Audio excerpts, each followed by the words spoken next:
Hey y'all, this is Valk or Valkea. You might know me from Twitch or the game. And if you know me, you know that I have been trying to get a T10 horse for a very long time. And I finally got it after 80 clicks. And so I decided to make a little guide to help people get their materials set up and just get set up to click these horses. And so let's get started.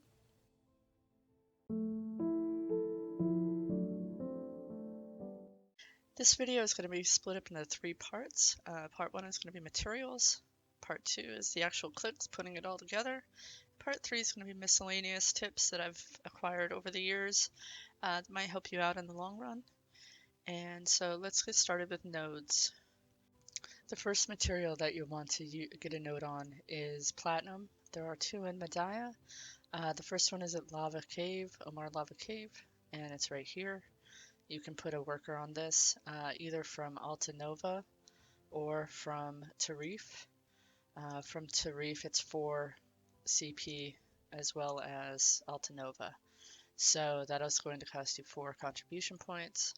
The other one down here is this node here, an abandoned iron mine for platinum. This one generally I go out of Altanova just because it's the least amount of CP. It's only like 3. I would recommend a Goblin Worker because Platinum is very scarce even out of the nodes, and it takes a long time to accumulate. The second material you'll want to put nodes up for is Opal. Opals are very rare in the marketplace, they're very hard to purchase, they're very expensive. This one's kind of a must. Also, you get some other materials that you'll need for the clicks by having Opal nodes. So the first one here is in Medaya Shore. It also has powder of flame, and copper, which are both used for the materials as well. So this is a very good node to have to let it just sit and accumulate. You can put this node out of Tarif or Altanova. From Tarif, it is 5 CP, and from Altanova, it is also 5. So it doesn't matter which one you put it through. I generally do this one out of Tarif just because I have limited workers in Altanova, but it's up to you. The second opal node is over here in Puja Canyon. It also has copper, powder flame, and opal, which are important for T10 materials. This one's a little further out, and it costs a little more CP. From Altanova, you're looking at 6, and you have to go up and around. But if you grind centaurs, then you can also get that node and put some energy into it. The last opal node is over here in Kaposha. This one also has all 3 materials, and so it is good to get. I have this one coming out of Sandgreen Bazaar because it is a very short 1 contribution point. This is the least expensive opal node to get, and you can buy workers in Sandgreen Bazaar. The next material that you'll want to find a node for is tin. The one that I use is here in Corrido Cave, just outside of Calpheon. I have a worker from Calpheon that goes there. It is a total of 6 CP, and it just goes just like that. There are other tin nodes in the world, and you're welcome to use them. This one just is easiest for me to get to and the cheapest amount of CP. The last material that you'll want to have is copper. If you have the opal nodes over here in Medaya, they also have copper on them, so you don't necessarily have to set up a separate node for copper, but if you do, one of the best ones is over here in Coastal Cave because it has powder of flame. It's also very short to Velia for CP. There's also one here in Northern Quarry that has copper, but since you have these opal nodes, you don't really need the copper. Copper is very common and easy to get. The next thing you'll want to set up is farms. Farms are a good way to get Fruit of Enchantment, which is these purple things right here. And there's only certain seeds that give these. You'll see them listed on the left. Just put these in your farms and let them grow. Every time they're at 200%, just harvest them and keep going. As you get magical seeds, as you see in my inventory here, you can combine them with these right here to get seeds or crops that give you more Fruit of Enchantment per harvest. So it'll be like 30 to 40 instead of 1 to 2 or 5. This is a good way to accumulate Fruits of Enchantment because they are rather hard to come by. If you look in the marketplace, they are rather bought out. Fruit of Enchantment. You'll see that there's 107,000 orders on them. So it takes weeks to get, if not months. So I highly recommend doing farming just to get stock in these before you're even ready to click. You can also harvest these in Bear, which is over here, way down here by Tarif. You can harvest them here, but it is a very low rate and you can get all of the fruits there. So I don't recommend doing that for any kind of quantity. Farming is the best way to do it, and using the seeds on the left is the only way to do it. Dry main grass is, I've found, the fastest, but it's up to preference. You're never going to actually harvest these for materials. You will always hit F5 and breed them to get the fruits. So it doesn't really matter which crop you use as long as it is one of the ones listed, so it gives you the purple fruits of enchantment. The next part is quests. You can do these in advance of having a horse for T10. You can pick them up at Stonetail Horse Ranch or any major city. The NPC in the major city is called Leanna. The person here in Stonetail is called Warpa. And I recommend using Stonetail just because this is where the events are for horse events. And he's just up over here, Material Vendor Warpa. So he has both Royal Fern Root dailies and weeklies, as well as the Mythical Feather Weekly. So the weekly crossroad, you can either do Krogdalo's Origin Stone or Carrot Confit. So you just choose that quest and then exchange over Origin Stone for 2 Mythical Feathers. You need 10 of these to do one attempt. They are rather rare. There are several options on how to get them, which I'll go over later. But for now, this is the easiest way to accumulate these, especially if you start early, because you just go hail this guy and give him either Carrot Confit, which you can cook, or you give him a Krogdalo's Origin Stone. Wapra also has the Royal Fern Root quests, Fly Like the Wind, and No Worries for the Prepared. Depending on your training level, this may say Skilled or Master or Guru. So you just pick up these quests. Now they give 50 Royal Fern Roots instead of 30, which is a great change. They also give some training experience. So each one of these dailies, see how it says 5, at Master it'll be 6, and Guru it'll be 7. So the higher your training level, the more materials that you get, which is good if you train overnight or do these quests on a solo or single character. You can build up your training skill to get more materials as you get higher skilled. So you just pick up both of these quests, and both of them are for capturing a horse. I also recommend going down here to Samhain and getting her quest, Daily Training, Search for the Finest Cursor, which gives you T9 materials. At this point you may not need them, but if you want to click for T9, it's an easy way to get training experience and some materials. At Master, these materials go up to 2 instead of 1. You can also sell these materials if you would like on the market. Once you do all these quests, then just turn them in and that'll start accumulating materials for you.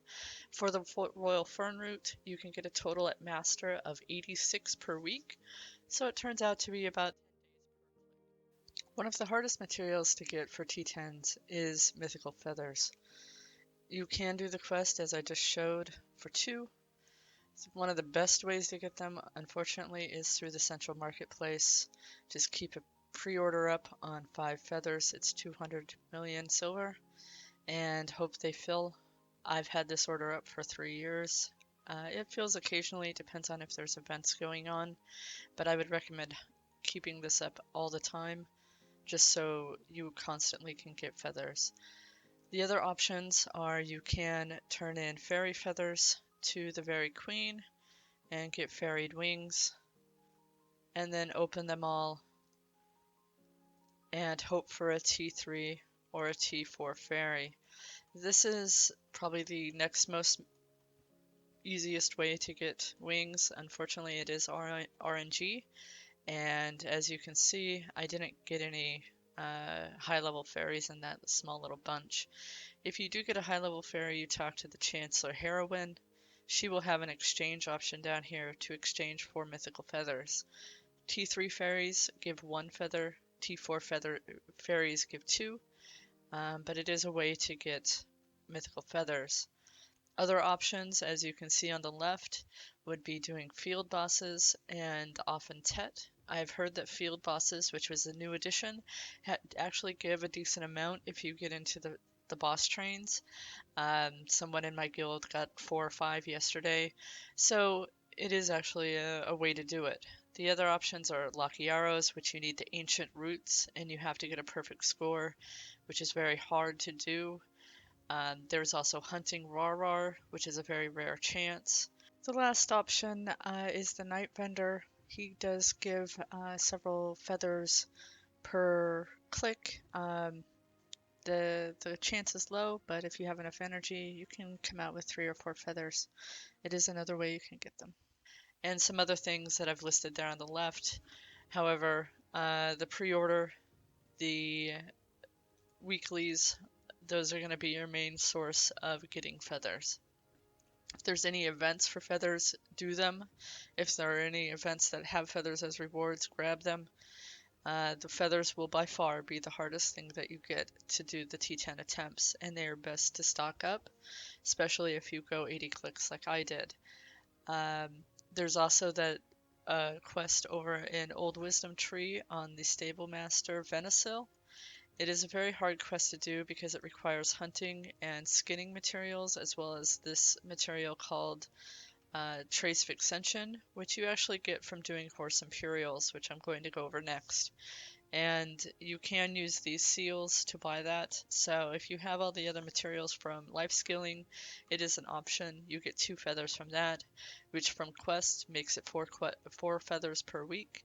You need 10, so that is 2.5 weeks to get enough feathers to do 1 click. The next material that I'm going to talk about is the Flowers of Oblivion. This material seems to be the one that stumps the most people because it's related to Horse Imperial trade-ins. The trick to doing Horse Imperial trade-ins is trading overnight, and if you have a wagon, a Forest Path wagon, or just a normal noble wagon or merchant's wagon, it makes it a lot easier. So what you want to do is hook up 4 of your horses that you've captured from your dailies, or you can go out and capture extra horses, hook them to a wagon, and do overnight training. Train them until they're level 15, and then go back to the stable master.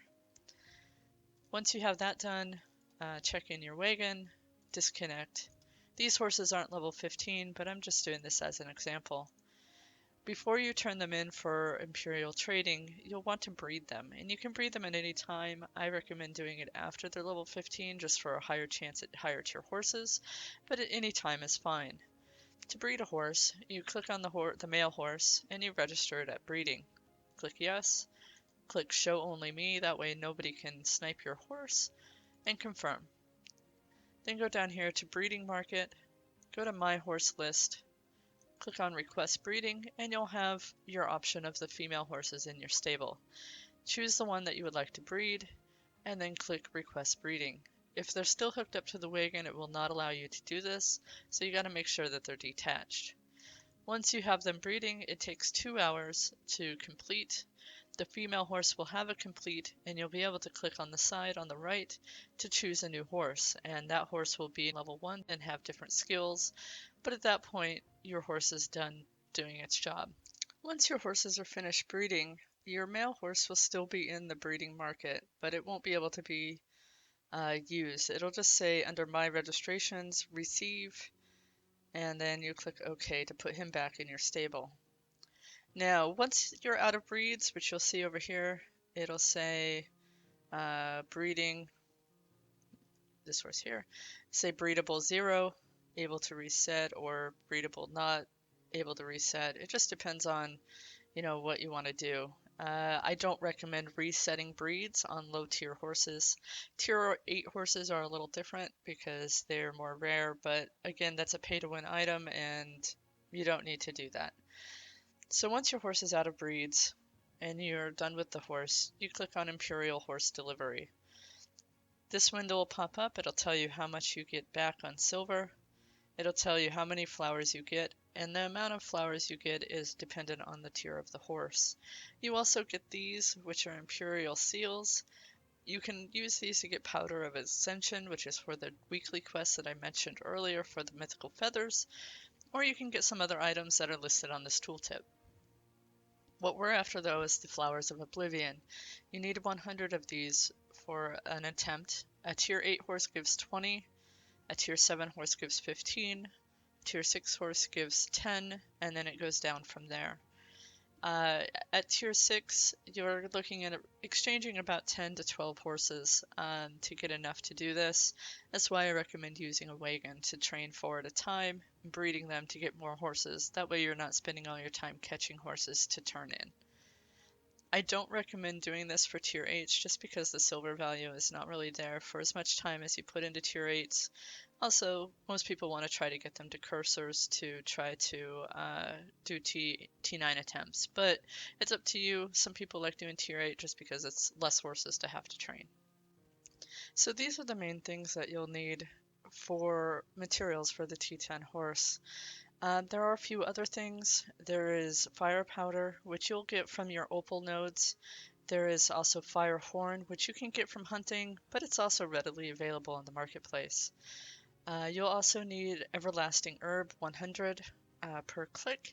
Everlasting Herb can be harvested near Bear, which is over by Calpheon and Trent, way over here. You can gather it right here by Bear. Alternatively, it is usually readily available on the marketplace at a reasonable price. Although it's not right now, so it might be worth putting a pre-order in on this for 100. I think you can buy up to 1,000. It's very expensive, but it's worth having if you don't want to gather for about an hour or two at Bear. The last ingredient for a T10 horse is actually the horses.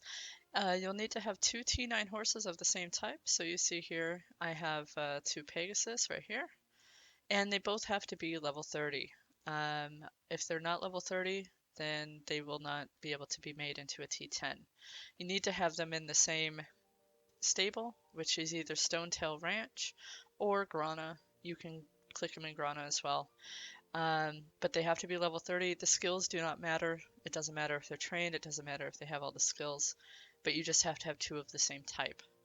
I will go into what it looks like when you click them in a later part of this video. But this is the last ingredient, obviously. You need the 2 T9 horses. Alright, so on to part 2, putting it all together. So you've done your nodes, you've gathered your opals, your platinum, your copper. What do you do now? Well, you'll need to make these clear crystals. Either buy them off the market, which you can do. It is very difficult to get these and they are very expensive, but if you put up pre-orders, you can do that.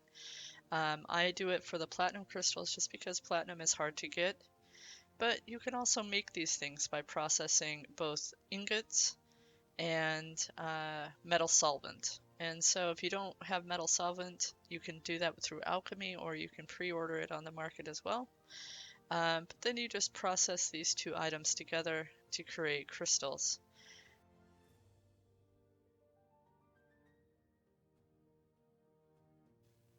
You'll need 100 crystals per type. You'll need 100 platinum crystals, 100 opals, moonlit opals, 100 tin crystals, and 100 copper crystals. This is for 1 attempt. Obviously, you'll need more if you need more clicks. There is an alternative way to get materials. They put this in not too long ago, but instead of having platinum crystal and moonlit opal, you can use lightstone crystals, and heating a blue accessory will give you the other material. Tri gives you the most. You can also heat duo and pry, but you'll need more copies of those. I don't usually do it this way just because I have the materials. But if you don't have the nodes going, or if you you can't get hold of the crystals, the platinum, the opals, you can do it this way. It is a little more expensive just because tri-accessories are more expensive, but you just heat this up and you'll get a powder material out of it called Melody of the Stars. To get your lightstone crystals, you just talk to Dalashan in any major city until you get 300 lightstone crystals. You need 300 to combine with the old sensor mode. The last part to make this one part of the sensor is you need to go to an Old Moon manager, go to the Old Moon shop, and buy the Old Moon sensor mold. Now, to create the thing, you manufacture, you put in the Old Moon sensor mold, and then you can either put in all the crystals and start, or alternatively, you can put in your other materials and start. Either way, this will make a sensor. So now you have an Old Moon sensor. You combine this with the other materials that we talked about earlier, which I will do shortly. Alright, the next part of the sensor is where you need to grind the Everlasting Herb, the Fruit of Enchantment, the Royal Fern Root, Flower of Oblivion, and 100 Blaststone Powder, which you can buy off the marketplace or crushed gems for. It's pretty common. So you just start to process that.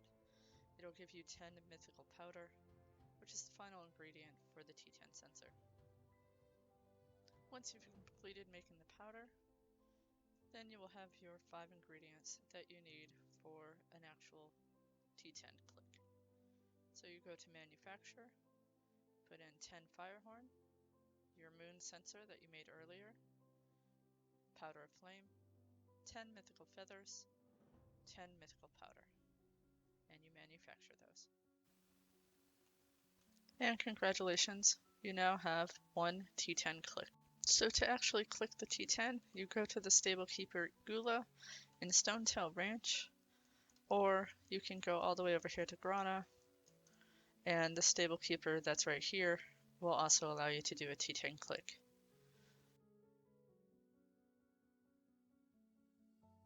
You open up the stable, and you have your 2 horses, which are level 30, as explained before. You go down to Mythical Awakening, and you just put them in the window. You click here to click the mythical sensor, and you have to give it a name. Recently, they put in fail stacks. Each click gives you 0.2% of a fail stack. So you can see that I've clicked twice, so I have 3.4% chance. As you get more clicks, the higher your chance.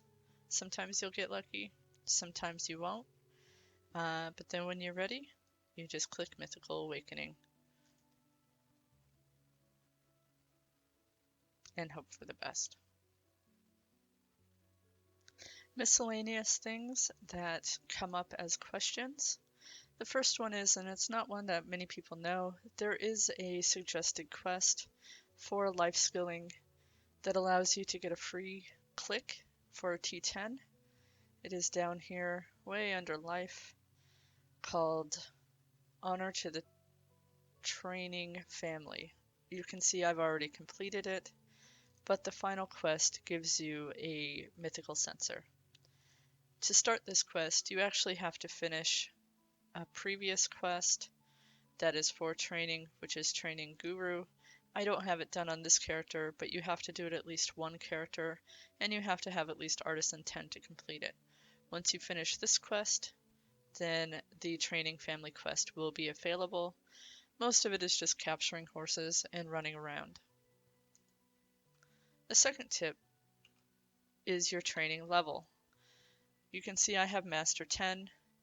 You want to at least try to get this to Master 3, because each time you get a level on your T10 horse, there's a skill associated with the level. So your horse has skills in this window: speed, excel, turn, and break. Each time it levels, this skill will go up by a percentage. If you're Master 3 or higher, this percentage can go no lower than 0.2%. If you're under Master 3, you can roll a 0.1%, which makes your horse slower or turn slower. So I recommend getting your Mastery at least to 3 in order to get the most benefit out of leveling your horse. As you're leveling the horse, you'll also want to re-roll the skills if you want a chance at having all of the skills. This does cost in-shop items, skill reroll tokens, which are pearl items. However, you usually get these also from events or login rewards, so just save up on them. And then as your horse levels, it will roll a skill called Courser's Spirit. This skill has a very high chance of being learned every level.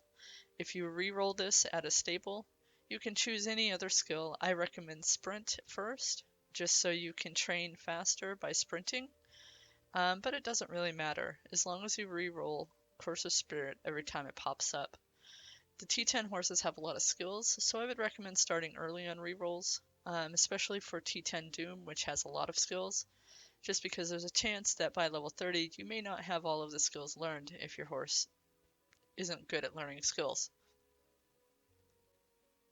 Another resource that I highly suggest is the Black Desert Horse Community Discord. There's a lot of information in here on how to train T9 horses, T8 horses, etc., how to obtain them. There's also a lot of helpful people in there.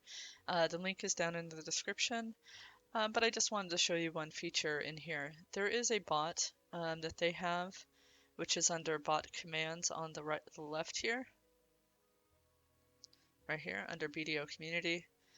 You can enter in your horse's stats. So you see that I have my stats here. My horse is at level 10A, which is the Unicorn. B is the Pegasus. C is Doom. I'm level 30, and then I put in the stats that I have here without gear. You can see that I have gear equipped on my horse. Take off your horse's gear, and then type in the stats. When you do this, you can hit enter, and your horse's stats will show up, and it will tell you basically where you are in the rankings for horses. So my horse ended up being in the top 2%. You can see some of these other people were in the bottom, and this is how you can judge how well your horse is doing on training skills. Sometimes your horse, unfortunately, does become a potato, and if you would like really good stats on your horse, then you may have to reset its skills. These items here, called Reset Mount Growth, you can use on your horse at any time during their training, and it will reset it back to level 1.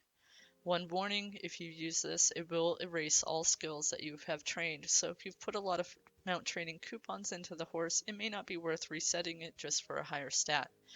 I don't usually do this, but I did on this horse just because the first time around it was in the lowest 10% and it re-rolled very high. Also, another thing you can use is an all training skill coupon. Once your horse has all the skills and is level 30, you can use this coupon to put it into a stable to learn all the skills. And then it takes about an hour and you won't have to train any skills. They'll all automatically be trained for you. So that's my guide. It was a little long, but hopefully it was helpful. There are timestamps down in the bottom, as well as links to other guides on how to do farming, how to make a T9, to make a T10. Also, Discord links to the horse Discord. And if you have any questions, you can certainly talk to me in Twitch or DM me in game. I am also on Discord, and I hope you enjoyed this video. Thank you.